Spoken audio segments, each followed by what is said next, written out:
The champagne cork hit the ceiling of the penthouse with a satisfying pop. Julian Mercer didn't flinch. He was used to celebration, used to winning, used to being the smartest person in every room he entered.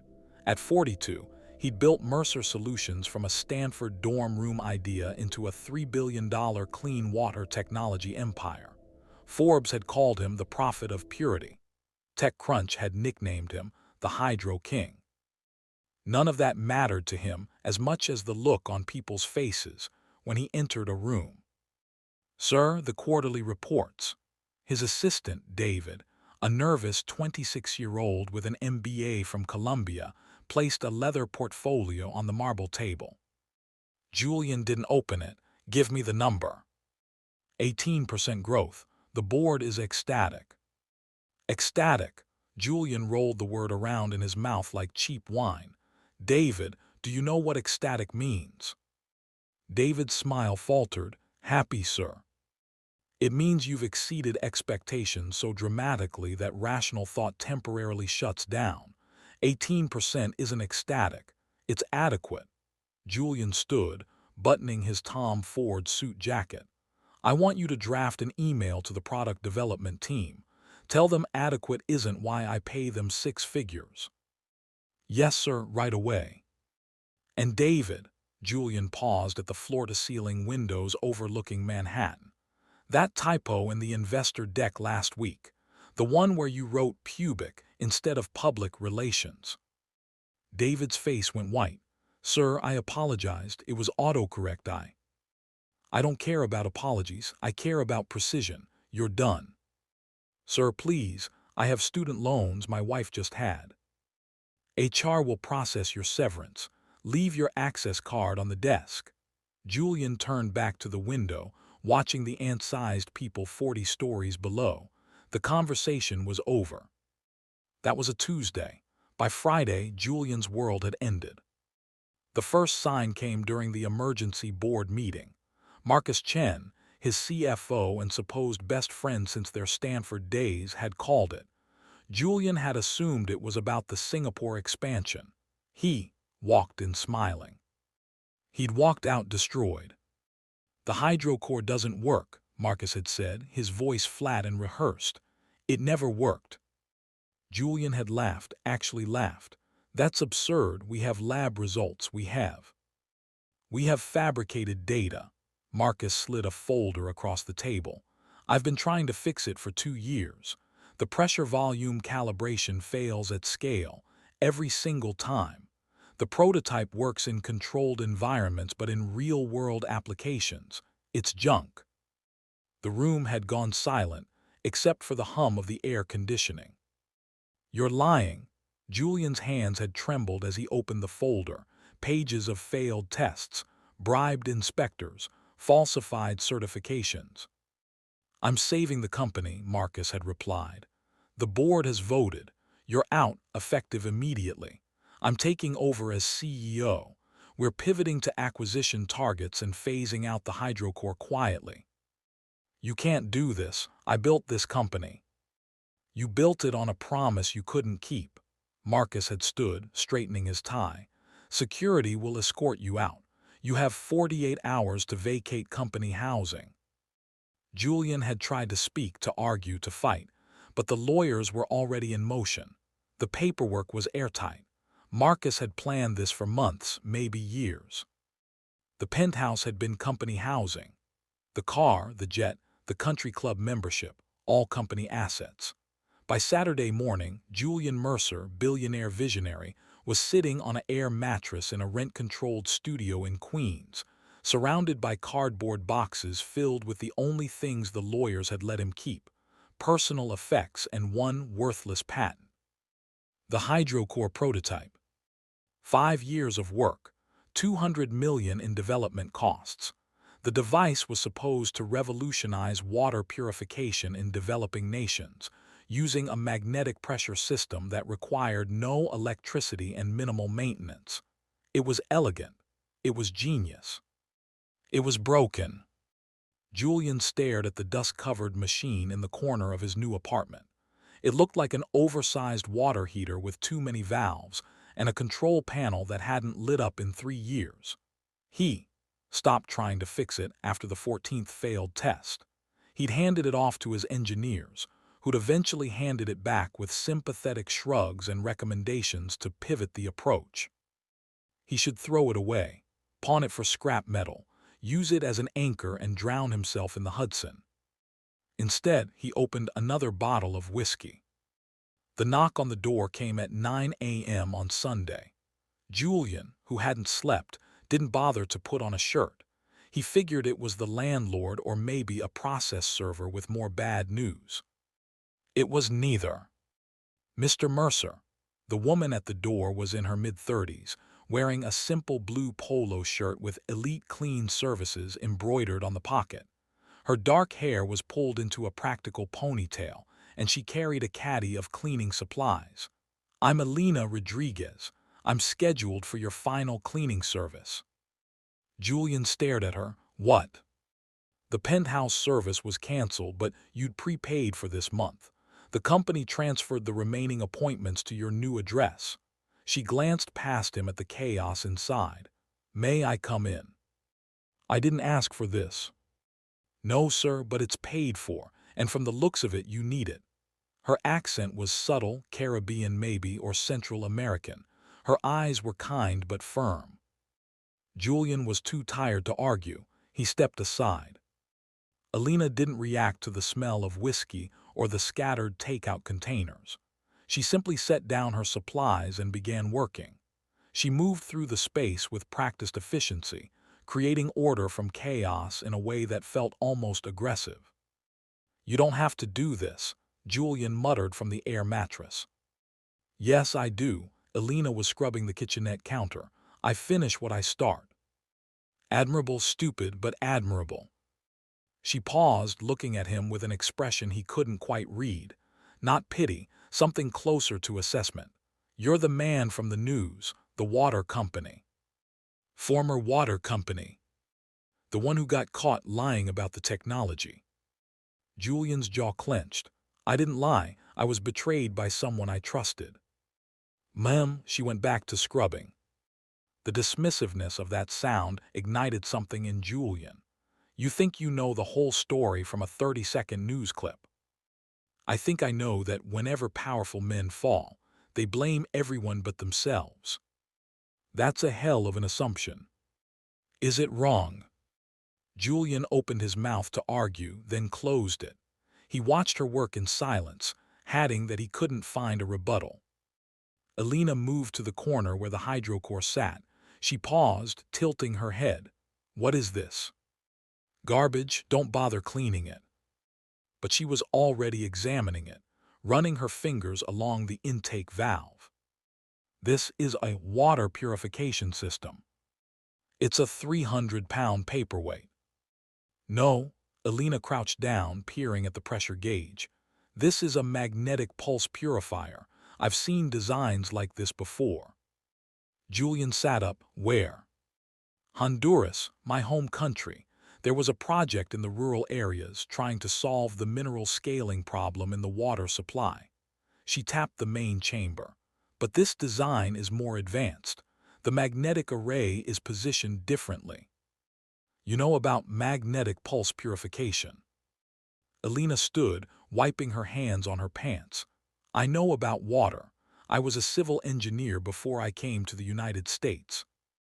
The words hung in the air like a challenge. Julian stared at this woman in a cleaning uniform, this person he'd been prepared to dismiss as easily as he dismissed David or any of the hundreds of people who'd worked for him over the years. "You're an engineer." "I was. My credentials didn't transfer. The licensing board wanted me to retake 4 years of education. I couldn't afford it and my visa wouldn't allow it." She said it matter-of-factly, without self-pity. "So I clean. It's honest work." Julian felt something unfamiliar stirring in his chest.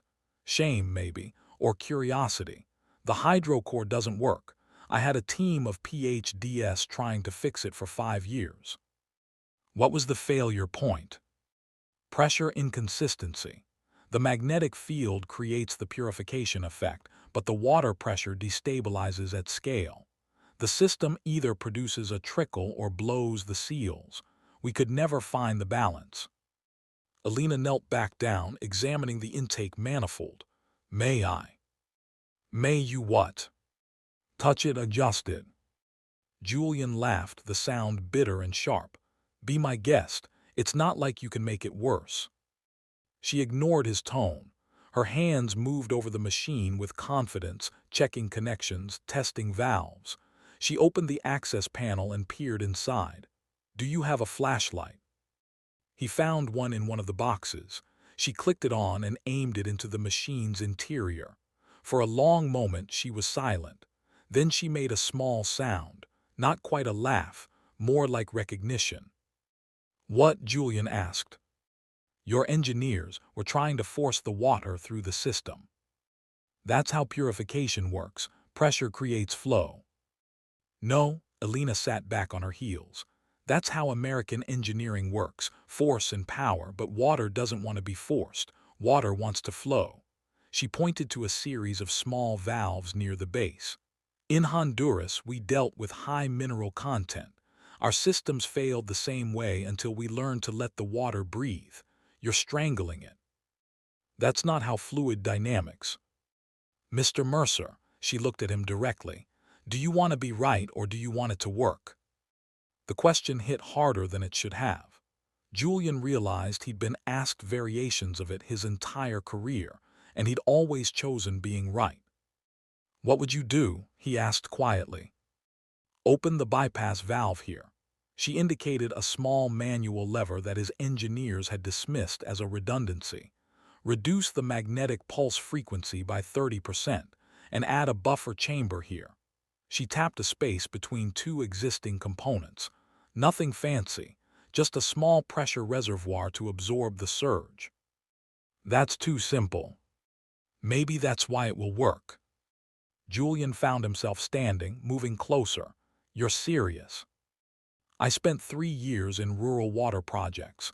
American engineers kept sending us complicated systems that broke. We learned to make simple systems that lasted. She stood, facing him. May I try? I don't have the tools for a buffer chamber. Do you have an old plastic water bottle and some rubber tubing? Despite everything, Julian felt a smile tugging at his lips. You want to fix a multi-million-dollar prototype with a water bottle. I want to test a theory. If I'm wrong, you've lost nothing. You already think it's garbage. She had him there. It took 2 hours. Elena worked with a precision that reminded Julian of surgeons he'd seen, her movements deliberate and confident. She used a water bottle, some tubing from the hardware store downstairs, and a roll of marine-grade epoxy. She adjusted the bypass valve, reprogrammed the magnetic pulse generator using the manual override settings, and jury-rigged a pressure buffer that looked absurd but fit perfectly. Julian watched, offering tools when asked, asking questions that Elena answered without condescension. She explained the principles in ways that made sense, drawing on practical experience rather than theoretical models. The problem with academic engineering, she said while sealing the buffer chamber, is that it assumes perfect conditions. But water in the real world is never perfect. It has minerals, sediment, temperature variations. You have to design for chaos, not for the lab. My engineers had PhDs from MIT. I'm sure they were very smart. Elena tightened a connection. But did any of them grow up carrying water from a well? Did they know what it's like when the only water source is contaminated and there's no money for filters? Julian didn't answer. He knew the answer. Okay, Elena said finally, sitting back. Let's test it. They filled a bucket with tap water mixed with dirt, salt, and cooking oil, a crude simulation of contaminated water. Elena connected the input hose, checked all the connections one more time, and looked at Julian. Do you want to start it? His hand shook as he reached for the activation switch. 5 years, $200 million. His entire reputation had rested on this machine, and it had failed him. He pressed the button. For a moment, nothing happened. Then a low hum filled the apartment. The control panel, dark for so long, flickered to life. Green lights began appearing one by one. The pressure gauge climbed steadily, stabilizing in the optimal range. And then from the output valve, water began to flow. Clear, steady, perfect water. Julian stared. This isn't possible. Elena was watching the pressure gauge. The buffer is absorbing the surge. The reduced pulse frequency is preventing cavitation. It's working exactly as it should. But why didn't? Julian couldn't form a complete sentence. His engineers had tried everything, hadn't they? They tried force, Elena said simply. I tried listening. The machine ran for 10 minutes without fluctuation. The water coming out was crystal clear, the pressure steady, the system stable. Julian took a sample and ran it under a microscope he'd kept from his old lab. The particulate removal was 98%, better than the original specifications. He sat down heavily on the air mattress, still staring at the readouts. Mr. Mercer, Elena's voice was gentle. Are you okay? I had the solution all along. His voice cracked. It was in my apartment, covered in dust, and I was too arrogant to see it. You saw it. You just needed the right perspective. Julian looked at her, really looked at her for the first time.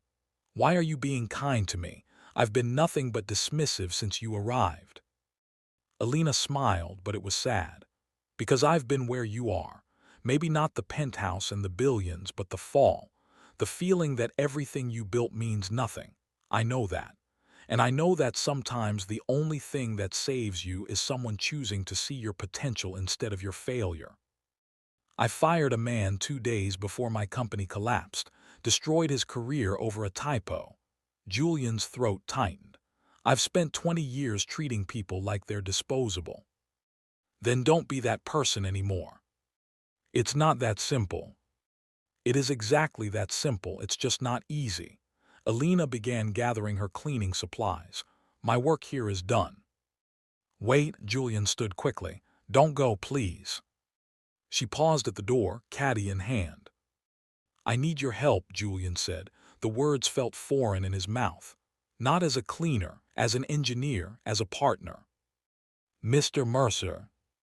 Julian, please, call me Julian. Elena set down the caddy. What are you proposing? I have 48 hours before my creditors seize the hydrocore patent. They're liquidating everything. He gestured to the working machine. But you just proved it works. If I can demonstrate it, if I can show investors that the technology is viable, I can save it. And you need me to do what? Help me rebuild, not just the machine, the whole approach. I don't want to force solutions anymore. I want to create things that actually work for people who need them. He took a breath. I want you to be my partner, 50-50. We build this together. Elena studied him for a long moment. You don't have any money. I have this machine and a patent, and apparently I have you. You don't have me. You have someone who fixed one problem. Then let me earn you. Julian felt desperation clawing at him, but also something else. Hope. Give me 48 hours. Help me make this pitch. If we fail, you walk away and I'll never bother you again. But if we succeed... If we succeed, what? You make millions and I get a cleaning service bonus. If we succeed, you're the chief engineer. Your name on the patent, full equity partnership. Julian meant it, every word. I'm done building empires on other people's invisible labor. Elena crossed her arms. I want 60%. What? You heard me, 60-40 split. You brought the patent, but I brought the solution. And I'm the one taking the bigger risk. You've already fallen. You have nowhere to go but up. I have a steady job, rent to pay, and a daughter to support. Julian felt like he'd been punched. You have a daughter. 7 years old. Her name is Sophia. She's the reason I work 3 cleaning jobs. Elena's voice was steel wrapped in silk. So if I'm going to risk my stable income on your redemption arc, I need to know it's worth it. 60%, Julian repeated. Then he nodded, deal. Just like that. You're right, you're taking the bigger risk, and you've already proven you're smarter than anyone I've ever worked with. He extended his hand. Partners. Elena looked at his hand for a long moment, then she shook it. Partners, but Julian, if you ever treat me the way you treated that assistant, I walk. No second chances. Understood. And I pick the company name. Despite everything, Julian laughed. What do you want to call it? Flow dynamics, because water teaches us that the path forward isn't about force. It's about finding the natural way through. Flow dynamics, Julian tested the words. I love it. Good, now we have 46 hours left. Where do we start? They started by mapping out the pitch. Julian still had contacts, people who owed him favors or who were curious enough about his fall to take a meeting. The problem was credibility. Why would anyone invest in the man who just spectacularly failed? We don't pitch you, Elena said. They were sitting on the floor, surrounded by notes and diagrams. We pitch the technology. I'm the face of the company. You were the face of the failed company. I'm the engineer who made it work. She wasn't being cruel, just pragmatic. People love a comeback story, but they love an underdog innovation story more. Julian bristled at the idea of not being the center of attention. Then he caught himself. That impulse, that need to be the hero, that's what had destroyed him. You're right, he said. You take the lead. They spent the night refining the prototype, making it portable, building a demonstration system that could purify water in real time. Elena explained every modification, and Julian took notes like a student. He realized how little he'd actually understood about his own technology. He'd been good at raising money, at selling vision, at building hype. But the actual engineering, he'd outsourced that to people he'd barely listened to. At 3 a.m., Elena's phone buzzed. She glanced at it and smiled. What? Julian asked. My daughter, she can't sleep. Elena typed a response, her thumbs flying. She wants to know if I'm coming home. I'm sorry, I didn't mean to keep you this late. I told her I'm working on something important, something that might change things for us. Elena looked at Julian. Don't make me a liar. I won't, I promise. The next morning, they loaded the hydrocore into a borrowed van and drove to Midtown. Julian had secured a meeting with Sarah Chen, a venture capitalist who specialized in clean technology. She'd been one of his early investors and had lost money in the collapse. She hates me, Julian said in the elevator. Then it's good I'm doing the talking. Sarah's office was exactly as Julian remembered. Minimalist, expensive, intimidating. Sarah herself was in her 50s, with silver hair and the kind of sharp gaze that saw through every pitch embellishment. Julian, her voice was ice. You have 10 minutes. I'm only taking this meeting because your message said you solved the hydrocore problem. If this is a waste of my time. It's not. Elena stepped forward, extending her hand. Ms. Chen, I'm Elena Rodriguez. I'm the engineer who fixed the design flaw. Sarah shook her hand, eyebrows raised. You work for Julian. I work with Julian, 50-50 partnership. That got Sarah's attention. She gestured to the chairs. Show me. Elena set up the demonstration with practiced efficiency. She filled a tank with deliberately contaminated water, coffee, dirt, food coloring, salt. It looked toxic. She connected the hydrocore, explained the modifications in clear, technical language, and activated the system. The water that flowed out was crystal clear. Sarah leaned forward, examining the output. She took a sample, held it up to the light. What's the purification rate? 98% particulate removal, 95% bacterial elimination, 99% heavy metal filtration, Elena recited. And it runs on a 12-volt battery, no external power needed. Operating costs? Minimal. The magnetic system requires no consumables. Maintenance is one valve cleaning every 6 months. Sarah looked at Julian.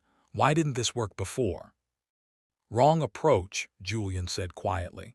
I was trying to force engineering solutions instead of listening to what the water needed. Elena understood that. My team didn't. Your team of MIT PhDs didn't understand basic fluid dynamics. They understood theory. Elena understands reality. Julian glanced at his partner. I built the first version in a lab. She rebuilt it for the real world. Sarah sat back, steepling her fingers. What do you need? 2 million for manufacturing setup, field testing in 3 developing regions, and regulatory approvals, Elena said. We can deliver proof of concept in 6 months, full production in 12. And what's your background, Ms. Rodriguez? Civil engineering degree from Universidad Nacional Autónoma de Honduras. 7 years in rural water projects. The last 5 years, I've been cleaning houses because the U.S. licensing system doesn't recognize my education. Elena's voice was steady. But I know water. I know how it behaves in villages without infrastructure. I know what breaks and what lasts. That's worth more than any accreditation. Sarah was quiet for a long moment. Then she smiled. I'll give you 3 million. Julian's heart stopped. On 2 conditions, Sarah continued. 1, Elena owns 60%. I don't invest in Julian Mercer Redemption Tour. I invest in engineers who solve problems. Elena glanced at Julian. He nodded. Done, Elena said. 2, you field test in Honduras first, Elena's home country. I want data from the communities who actually need this, not from a lab. Agreed, Elena said immediately. Sarah stood, extending her hand. Welcome to the portfolio, Flow Dynamics. I look forward to seeing you prove everyone wrong. They signed the term sheet that afternoon. By evening, Julian and Elena were back in the Queen's apartment, staring at the official partnership documents. We did it, Julian said. We did it, Elena echoed, then laughed. I quit my cleaning jobs this morning. All 3 of them. All 3. My daughter is going to think I've lost my mind. Does she know about this? I told her I was working on a special project with someone who needed help. She asked if you were nice. Elena smiled. I told her I'd let her know. Julian felt his throat tighten. What will you tell her now? That second chances are real, and that sometimes the people who fall the farthest have the furthest to climb back up. They ordered pizza and worked through the night, planning the Honduras trip, designing the field tests, mapping out the next year. At some point, Elena fell asleep on the air mattress, and Julian covered her with his jacket. He sat in the corner, watching the hydrocore hum quietly, this machine that had destroyed him and saved him in equal measure. His phone buzzed, a message from Marcus. Saw the news about your new funding. Cute, won't save you. Julian stared at the message, feeling that old anger rising. Then he deleted it without responding. Marcus could keep Mercer Solutions. Julian was building something better. Something real. 6 months later, Julian stood in a village outside Tegucigalpa, watching Elena demonstrate the hydrocore to a community that had never had clean water. Children crowded around, laughing as clear water flowed from the tap for the first time in their lives. Mr. Mercer, Sophia, Elena's daughter, tugged his sleeve. She'd joined them for the last week of testing. Mommy says you used to be very mean. Julian laughed. Your mom is right. But you're nice now. I'm trying to be. Sophia considered this seriously. Good, because Mommy is the best and she deserves to work with nice people. She is the best, Julian agreed. In fact, I have something to show you. He pulled out his phone and showed her a news article. The headline read, Flow Dynamics announces Elena Rodriguez as CEO. Sophia's eyes went wide. CEO, that's the boss, right? The biggest boss. Is Mommy your boss now? She is, and it's the best thing that ever happened to me. Elena walked over, dirt on her hands, triumph in her eyes. The village council just signed off. We're installing 50 units. Julian hugged her. not caring about professional boundaries or optics.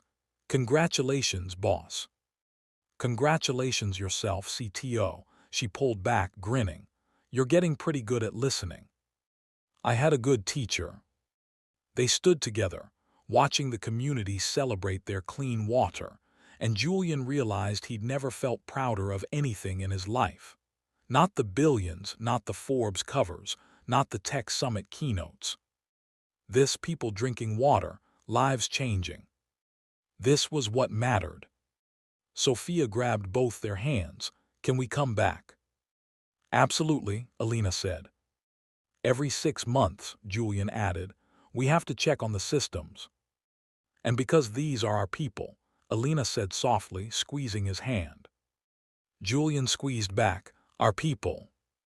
If you've watched this far, you've witnessed a transformation that goes beyond business. Julian's story reminds us that our worth isn't measured by what we own, but by what we build together with others. The invisible assets in our lives aren't in bank accounts. They're in the people we overlook, the voices we ignore, the potential we fail to see. Hit that subscribe button if this message resonated with you. Drop a comment sharing a time when someone unexpected changed your life, and smash that like button to help this story reach someone who needs to hear it today.